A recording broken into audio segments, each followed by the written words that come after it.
இஸ்ரேலுக்கும் ஹமாஸுக்கும் இடையில் கடுமையான போர் நடந்து கொண்டிருக்கிறது. இன்று அதிகாலை ரபாவின் மேற்கு பகுதியில் இஸ்ரேல் பாரியளவிலான இராணுவ நடவடிக்கையை மேற்கொண்டு வருவதாக இஸ்ரேலிய இராணுவம் IDF அறிவித்துள்ளது.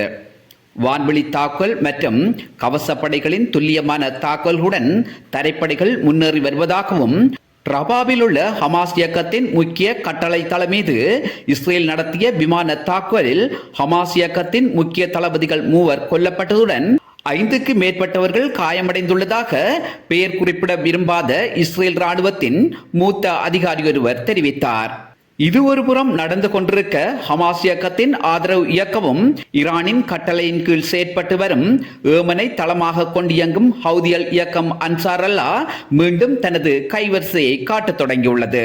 செங்கடலில் பயணித்துக் கொண்டிருந்த ஹிரேக்க நாட்டுக்கு சொந்தமான கப்பல் ஒன்றின் மீது ஹவுதிகள் ஆளற்ற விமான தாக்குதலை நடத்தியுள்ளதாக பிலிப்பைன்ஸ் நாட்டின் புலம்பெயர்ந்த தொழிலாளர்கள் துறையின் தலைவர் ஹான்ஸ் லியோ ஹாக்ராக் தெரிவித்தார். மேலும் குறித்த கப்பலில் இருந்த 22 மாலுமிகளில் 21 பேரை காணவில்லை என்றும், தற்போது காணாமல் போனவர்களை தேடும் பணியில் ஈடுபட்டுள்ளதாக ஹான்ஸ் லியோ ஹாக்ராக் கூறுகிறார். ஹவுதிகளின் ஆளற்ற விமான தாக்குதலுக்குள்ளான கப்பலின் பெயர் MBU டியூட்டர். ஆளற்ற விமான தாக்குதலில் கப்பலுக்கு சிறிய அளவிலான சேதம் மட்டுமே ஏற்பட்டுள்ளது. குறித்த கப்பல் தற்போது செங்கடலில் மிதந்து கொண்டிருக்கிறது.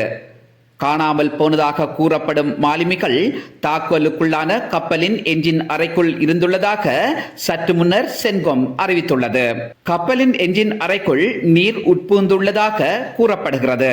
கடந்த ஆண்டு முதல் தொடக்கம் பிலிப்பைன்ஸ் கடற்படையின் கப்பலை இலக்கு வைத்து ஹவுதிகள் நடத்தும் 3வது தாக்குதல் இதுவாகும். சென்ற ஆண்டு ஹவுதிகள் நடத்திய தாக்குதலில் 2 பிலிப்பைன்ஸ் கடற்படையினர் கொல்லப்பட 17 கடற்படையினர் ஹவுதிகளால் சிறைப்பிடிக்கப்பட்டு இன்னும் விடுவிக்கப்படவில்லை என்பது குறிப்பிடத்தக்கது.